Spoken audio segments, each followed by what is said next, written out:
النهارده هحكي لكم حكايه لو كنت قريتها في كتاب خيال علمي والله ما تصدقوه. ما هو اصل النساء والولاده والاجنه والحمل دي بنشوف فيها حكايات وروايات. حكايات النهارده غريبه وكوميديه في الوقت نفسه. ست حافظت على جنينها 30 سنه كامله. 30 سنه تاني، 30 سنة كاملة، أكتر من عمر ناس اتجوزت وخلفت وولدت كمان. بس ما احتفظتش بيه طبعا في بطنها، دي احتفظت بيه مجمد يعني زي البسلة والجزر كده. لا وكمان بعد ما فكته ودوبت التلج سلمته لأب وأم تانيين. الو، مين؟ انت فين يا ابني؟ ما بتردش ليه على التليفون؟ انت فين؟ انا بموت يا فخري. طبعا الكلام ده هناك عندهم مش عندنا. قبل ما نبدأ كده خلوني اقول لكم جملة كده من الاخر. احنا هنا في مصر والدول العربية طبعا اعوذ بالله ما بنبيعش من المجمد غير الخضار والفاكهة، انما بيع اجنة ايه يا جماعة؟ ده عندنا حرام شرعا وقانونا،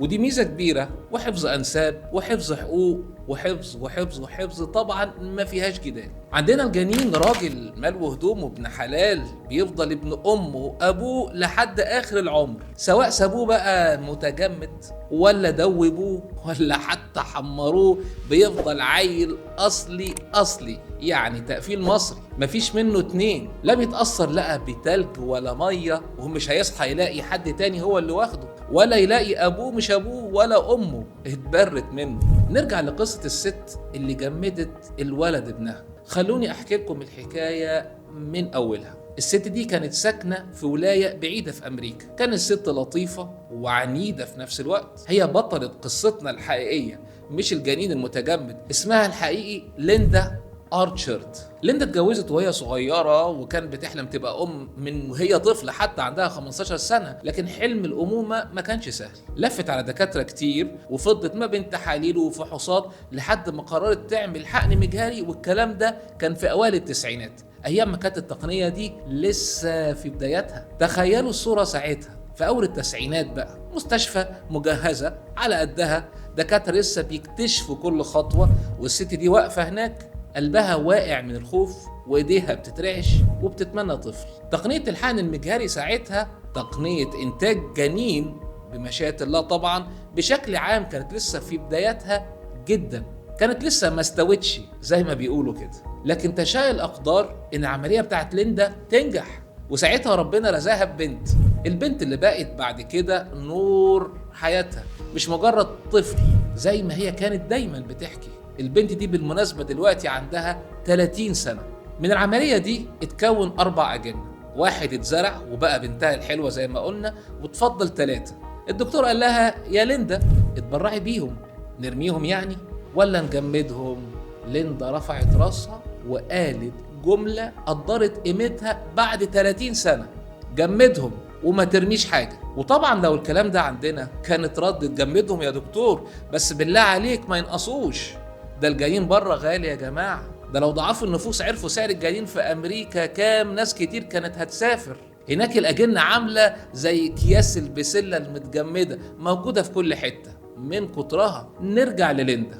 في الزمن ده موضوع التجميد كان نادر جدا، وإصرارها على التجميد كان غير مفسر الحقيقة، لكن هي كانت متمسكة بتجميدهم رغم انها كانت بتدفع لهم فلوس كتير عشان التجميد. تفتكروا ليه؟ لانها كانت شايفة ان الاجنة دول مش مجرد خلايا، لا دول اثر، ذكرى، احتمال حياة. ومن ساعتها بدأت اغرب رحلة التزام شافها الطب. كانت بتدفع كل سنة فلوس تجديد التخزين حتى لما اتطلقت. ايوه ما هي اتطلقت واتجوزت تاني، لما خسرت شغل، لما اضطرت تغير سكنها وتتنقل من ولاية لولاية، ما نسيتهمش، فضلت تحافظ عليهم وتدفع الاشتراك بتاعهم. تخيلوا 30 سنة والأجنة نايمة جوه كبسولة نيتروجين كأنهم في فريزر عميق مستنين حد يفتح الباب، كأن حد بيستنى دوره في الحياة. وفي سنة 2023 اتواصلت ليندا مع وكالة سنو فليكس واختارت بنفسها الزوجين اللي هياخدوا الأجنة. ما هي كانت كبرت بقى على الحمل. اختارت زوجين بقالهم 7 سنين بيحاولوا من غير نتيجة، اسمهم لينسي وتيم بيرس. اسمع، انت تروح لامك فاكر امك يالا؟ الزوجين وافقوا واتعمل الذوبان، بالمناسبة اسمه ثوينج بالانجليزي، واتزرع الجنين اللي كان متجمد من سنة 1994. وده مش طفل نام وصحي، لا، ده حرفيا طفل كان متجمد واتفك. القصة مش صحيت ابنك من النوم، دي طلعت ابنك من الفريزر، وده يخلي القصة أقوى وأعمق بكتير. وحصل الحمل فعلا للزوجين اللي اشتروا الجنين ده، وبعد شهور اتولد طفل جميل تاديوس دانيال بيرس. القصة دي فيلم؟ لا خالص، القصة دي علم. غريبة مش كده؟ ما هو الطب كده، كل شوية يفاجئنا بحاجة. لا يمكن في عالم الحمل والولادة والأجنة وغيرها إنك تحط حدود أو تتخيل إنك وقفت عند النقطة دي. مش دي مشكلتنا، خلينا في عم الجنين اللي فضل متبت في الدنيا دي حتى هو حتة تلجاية 30 سنة كاملة، وحب يقفلها برقم قياسي أما جه الدنيا. تعالوا نفهم الموضوع من الأول بقى، واحدة واحدة وبالبلدي كده زي ما بيقولوا. يعني إيه تجميد أجنة بالبلدي؟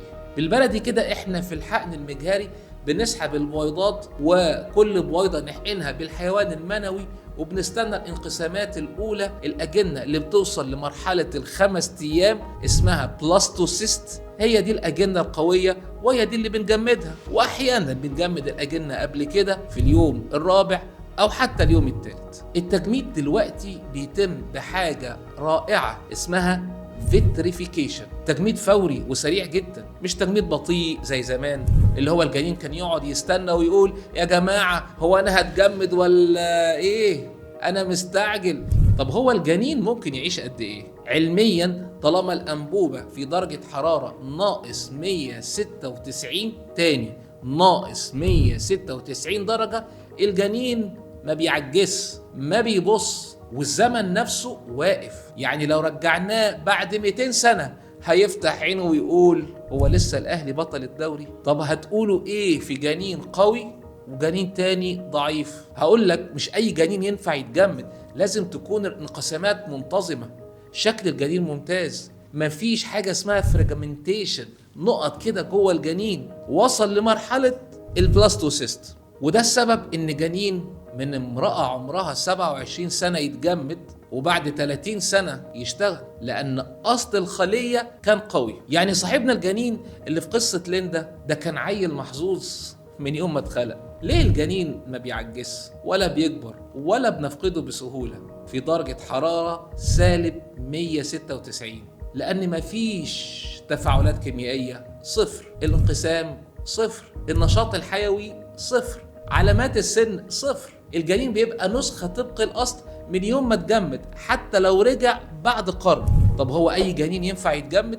مش كل الأجنة مناسبة، لازم يكون شكله ممتاز، انقسامات منتظمة، نسبة التشظي الفراجمنتيشن منخفضة، واصل لمرحلة البلاستوسيست. وده سبب إن جنين امرأة عمرها 27 سنة وقت السحب ينجح بعد 30 سنة بسهولة. هتقولوا لي بيدوبوه ازاي العيل البسلة ده؟ قصدي المتجمد يعني. خطوة دقيقة جدا، بتمر على 4 محاليل مختلفة عشان تمنع حاجة اسمها الصدمة، ودي ليها نسبة بقاء الجنين بعد ما يتفك بعد الخطوة اللي اسمها ثوينج حاليا بتوصل ل90 و98% كمان، حسب إحصائيات الجمعية الأمريكية والجمعية الأوروبية للخصوبة. هتقولي ازاي بيرجعوا الجنين؟